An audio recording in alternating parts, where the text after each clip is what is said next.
2月16日，乌克兰总统泽连斯基前往巴黎与法国总统马克龙进行了会晤。在这次访问法国的活动中，双方签署了一项为期10年的双边安全协议。根据该协议，法国承诺将在2024年增加对乌克兰的武器援助，并提供价值30亿欧元的额外军援。值得一提的是，法国此前在2022年和2023年向乌克兰提供的军援分别为17亿和21亿欧元，可见法国今年的援助力度明显加大。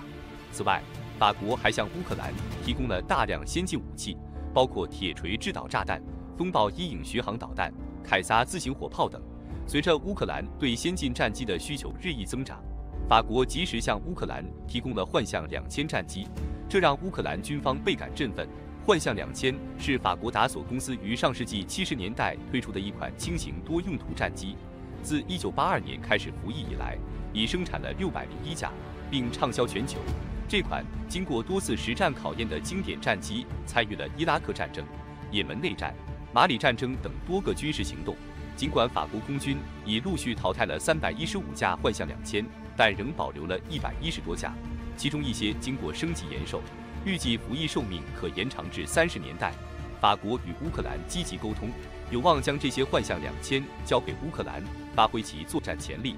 乌克兰空军参谋长尼古拉·奥列丘克在今年1月表示，希望未来乌克兰空军能够实现米格29与 F-16、苏 24M 与幻象2000D、苏25与 A-10等战机的搭配。在提到的3款西方战机中， F-16已经确定了进入乌克兰的行程，而 A-10的情况尚不明确。然而，幻象2000此前已经多次传出即将进入乌克兰的消息。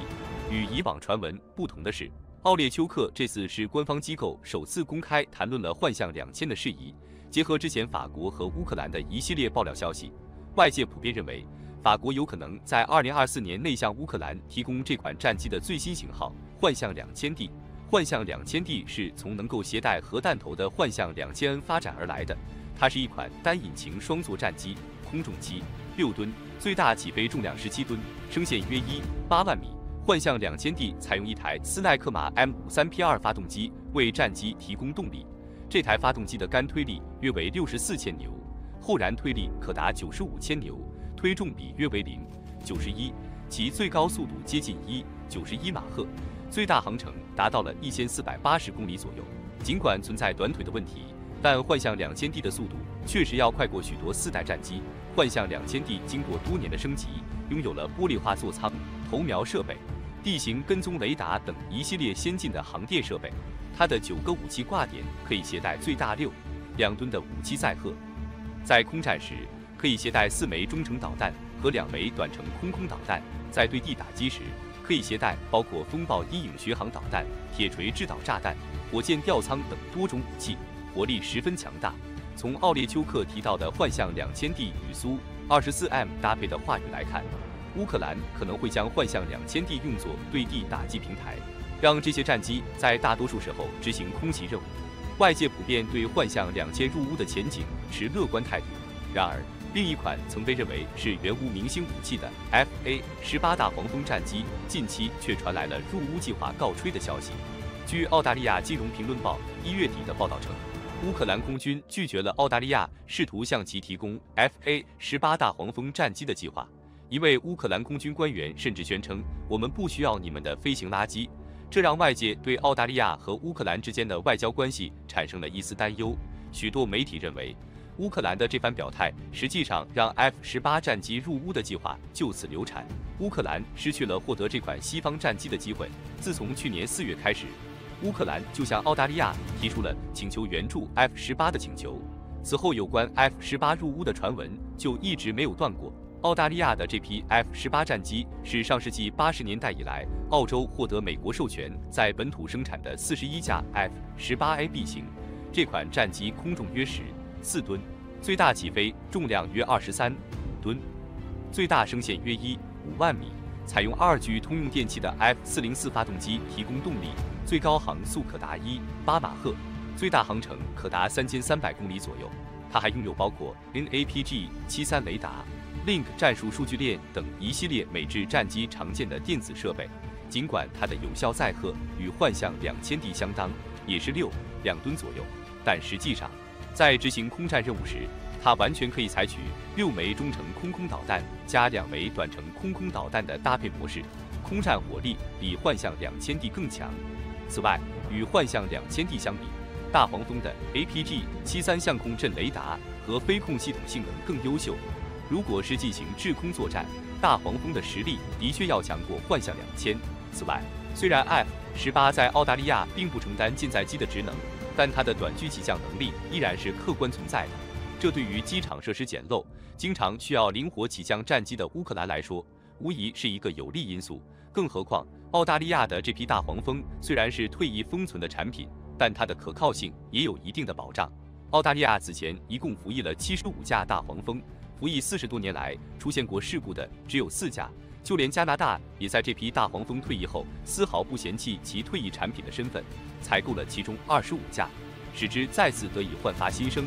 正因为大黄蜂有如此众多的优势，外界此前对大黄蜂入乌保持了乐观情绪。然而，乌克兰对之飞行垃圾的评价却让人感到意外。那么，乌克兰为何会出现宁愿要幻影2000也不要 F-18的情况呢？难道乌克兰空军已经鸟枪换炮，心态飘了？冰峰哥认为，乌克兰之所以会出现这种情况，并不是因为乌克兰心态飘了，而是因为乌克兰基于自己的实际情况做出了有利于自己的选择。首先，我们要意识到的是，乌克兰空军需要战机承担的任务主要是对地打击，而不是制空作战。毕竟，随着西方防空武器在2022年秋季以后陆续入乌，乌克兰应对俄军战机的能力已经大大提升。此前也取得了不少击落俄军战机的成果，俄军战机已经不敢再像开战初期那样长驱直入。乌克兰对制空作战的需求并没有大，即便有，等到 F-16大规模进入乌克兰之后，乌克兰的制空需求也可以得到极大的满足。而乌克兰空军无论是对俄军后方展开袭扰和破坏，还是直接打击俄军坚固的前线阵地，都对战机的对地打击能力有很高的要求。乌兵此前主要依赖苏24和苏25完成这些任务，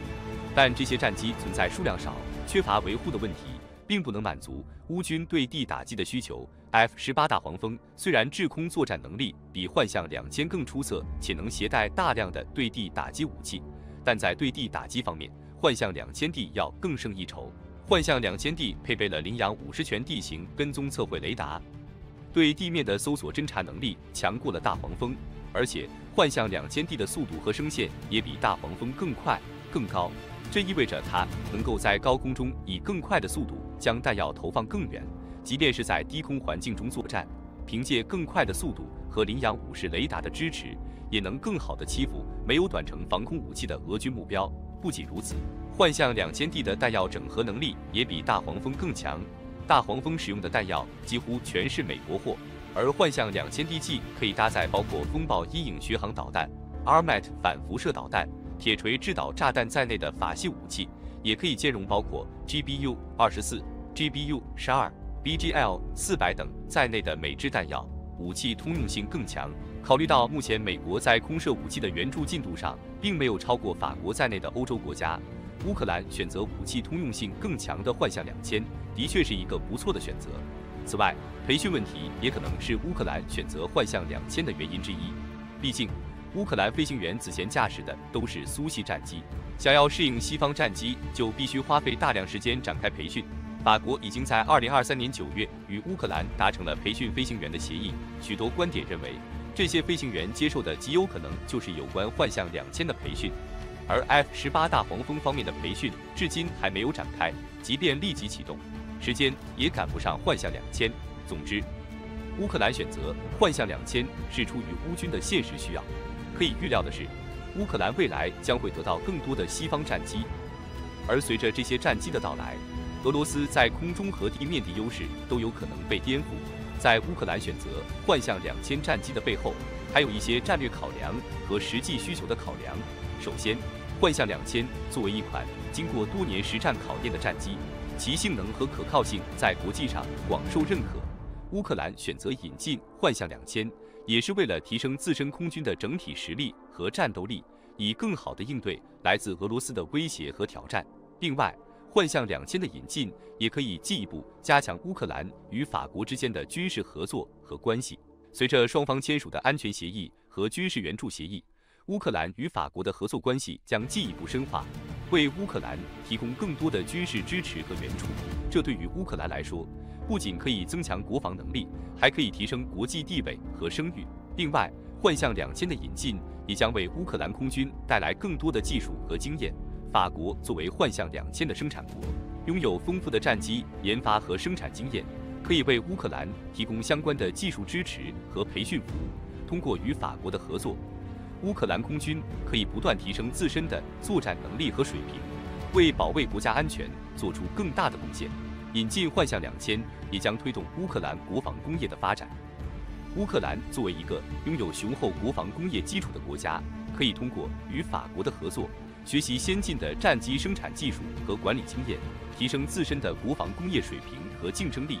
这对于促进乌克兰经济的发展和提升国家综合实力具有重要意义。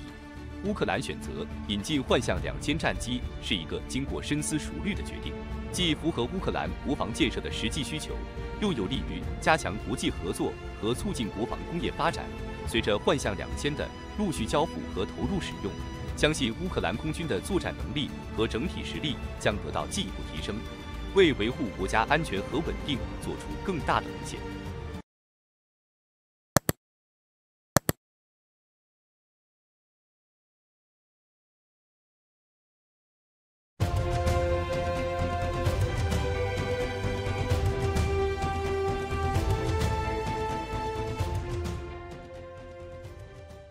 近日，台湾再次提及未来将继续研制下一代战机，以确保军备发展的连续性。事实上，早在2017年，台湾就已启动了织女星计划，致力于新一代战机发动机的研发。至今已过去6年，虽然取得了一些成果，但专家指出，研制战机的难度远高于以战机为基础的永鹰高教机系统，尤其是在整合与发动机技术方面。若未能获得相关技术授权与转移，前景并不乐观。但值得期待的是，只要方向明确，全力以赴，这一努力将有望带动一系列相关产业的发展。汉翔公司近日也公开发表声明，表达了推动出教机自研项目的愿望，并期待下一代战机的自制率能达到95%。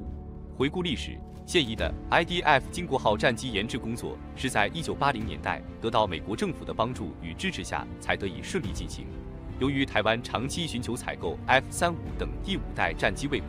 因此在积极探寻外购机会的同时，也启动了多项科学研究计划，为战机自研打下基础。退役上将张冠群在担任台湾中山科学研究院院长时曾表示，关键的战机发动机织女星计划已于2017年成功建案，并计划分阶段执行，预计10年后，即2027年左右，下一代战机的雏形将出现端倪。现任院长张忠诚也在去年5月透露，织女星计划已确立包括热锻在内的12项关键技术。目前以中型战机所需发动机为目标，大型战机发动机的研发则需分阶段进行。此外，2020年的报告还提到，自研战机的长期规划将以新式高教机为起点，同步研发战机中大型发动机的气动力、外形设计、飞控逆踪技术及空用雷达等关键技术，从而奠定下一代战机的发展水平。预算书显示，为有效执行未来飞机及新式武器装备发展设计方案的验证工作，空军去年和今年共拨款4957万元用于飞机概念设计、分析系统的建设，以维持相关研发动力。然而，多年推动的新式战机研制项目能否积累足够实力，跟上世界军事发展的步伐，仍受到各界关注。尤其是关键零组件如经国号战机发动机等，若无法获得美国的技术授权，即使自行研发成功，也存在落后于世界先进技术的风险。因此，在研制新型发动机的同时，也应考虑与其他大厂进行技术转移或生产合作，以减轻研发单位的压力。另一则消息指出，过去空军常使用位于台东的 F-51战机挂载照明弹执行靶机任务。然而，随着去年底台东的 F-5战机退役，这一任务已转由 IDF 战机承担。近日，